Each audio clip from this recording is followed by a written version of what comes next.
No introduction. Andrew Tate. Can he fight? Well, although he just took a nice jab, the 4-time world champion kickboxer can surely fight. But we're going to try to look at his footage and see if he would be a good boxer. With his showdown with Jake Paul coming up soon. Well, at least we hope it's coming soon. Jake Paul vs Andrew Tate. So let me jump into this and dissect some of this footage. He definitely has a good understanding of offense and defense.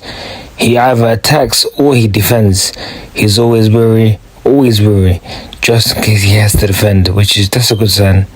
Usually his chin is way in the air, which does seem to work for him for when he's doing his kickboxing bouts, but that's a big no-no for boxing. You've got to be as compact and tight as you can. I think it's different with the different disciplines, but if he's trained and is used to being fighting with his chin in the air and like a stick in his back, like he doesn't bend his knees that well, then that's a big no-no, that's a big danger sign. So far, he looks like he would be a very good boxer, to be honest with you. He's light on his feet, very light on his feet. He's reactive to attacks. Whoa, good counter shot. That was a counter shot. So counter shotting, that's more in the mind than it is in the body, because you have to see the opening. And that's something that can be directly transferable to boxing. What I want you to pay attention to is the fact that Andrew Tate stalks his opponent. He doesn't just run in close to them, he's stalking them, which means he has an understanding of distance. He has a good sense of distance. And they say, the man who controls the distance controls the fight. That is very...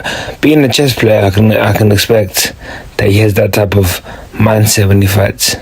A strategical mindset. Yeah.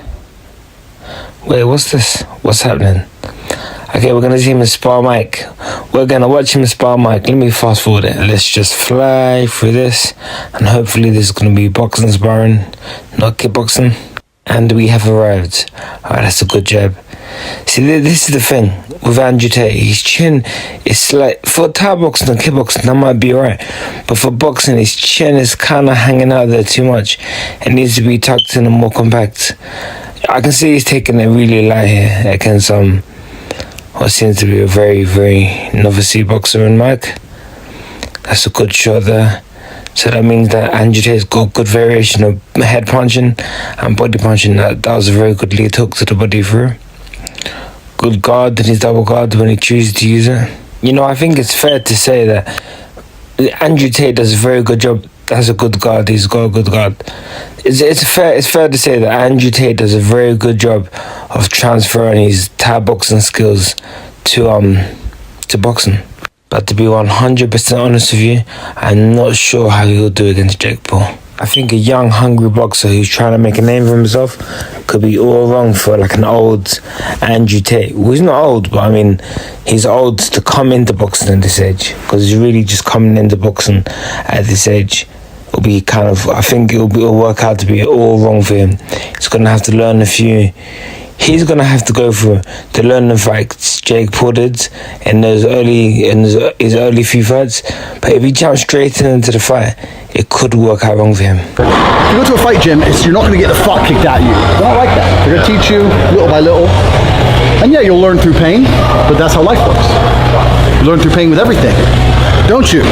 What Tate said here just simply, it lets me know that he was holding back a big deal, just trying to show Mike a few things, show him his shortcomings and openings. Basically do it. But the human instinct on how to fight is actually completely wrong.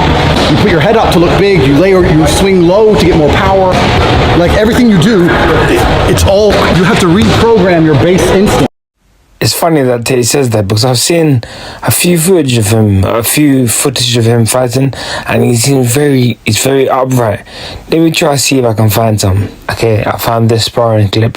This sparring clip is an example. He's very upright and clearly boxing or sparring against a novice.